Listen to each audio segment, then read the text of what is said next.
Oh, le Dieu de Jacob, Dieu d'Abraham, Dieu d'Isaac et Dieu de Jacob. Je vais commencer par Jacob.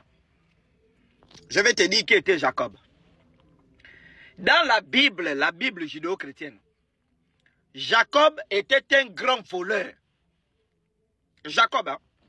Jusqu'à il a volé l'héritage, le droit d'aînesse de son frère Ésaü, et il a fui chez son oncle qu'on appelle Laban. Là encore, il n'y a rien. Il a volé le droit d'aînesse, il a fui chez son oncle. Quand il arrive chez son oncle Laban, il décide de baiser les filles de son oncle, donc ses cousines. Il a baisé Léa, la première. Ensuite, il a baisé Rachel, la deuxième. Il ne s'est pas limité là. Parce que quand on lui donne Léa en mariage, on lui donne des servantes, c'est-à-dire des ménagères qui vont servir Léa quand elle sera en grossesse, toutes ces choses-là. Le vieux Jacob a baisé les ménagères. Je ne sais pas si vous comprenez ce que je suis en train de vous dire. C'est-à-dire que celui que vous prenez pour modèle dans la Bible, il a baisé ses cousines, ses deux cousines, et il a baisé les ménagères de ses cousines, notamment Bila, qu'il a baisé.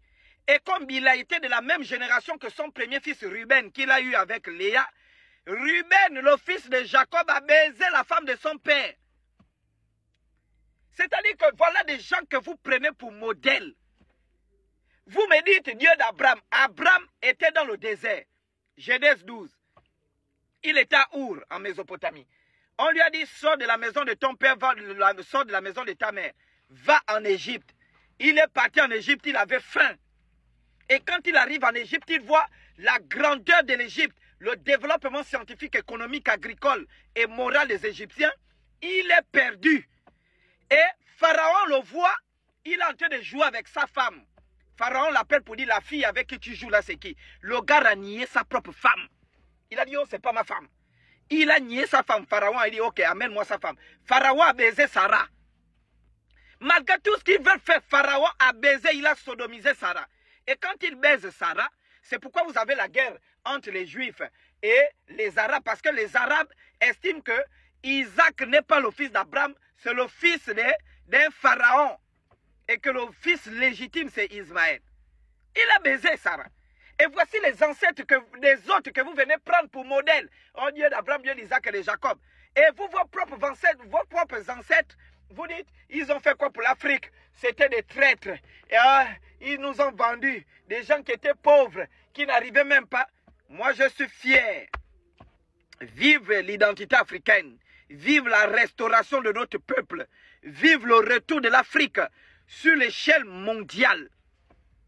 Hein? L'Afrique va revenir. L'Afrique va imposer son identité. On va retrouver notre restauration. Ça me fait plaisir quand je vois l'Angola actuellement en train de coloniser le Portugal. Ça me fait plaisir. L'Afrique va revenir. Que nos ancêtres étaient pauvres. Que nos ancêtres étaient des traîtres. Nous, on les aime comme ça. Que nos ancêtres étaient des voleurs. On les aime comme ça. Que nos ancêtres nous ont trahis. On les aime comme ça. Que nos ancêtres étaient, je ne sais pas. On aime nos ancêtres. Tant que ces ancêtres-là n'étaient pas là, moi, je ne devais pas me tenir là pour venir parler dans le téléphone. Il a fallu que ces gens soient là. Et vous ne connaissez pas les sacrifices qu'ils ont eu à faire. Beaucoup ont fui les villages. Beaucoup ont fui les guerres. Toutes ces choses pour protéger leur progéniture et nous protéger en même temps. Oh, dégagez de là. Hein? Je mange d'abord les trucs de ma petite femme d'épaule.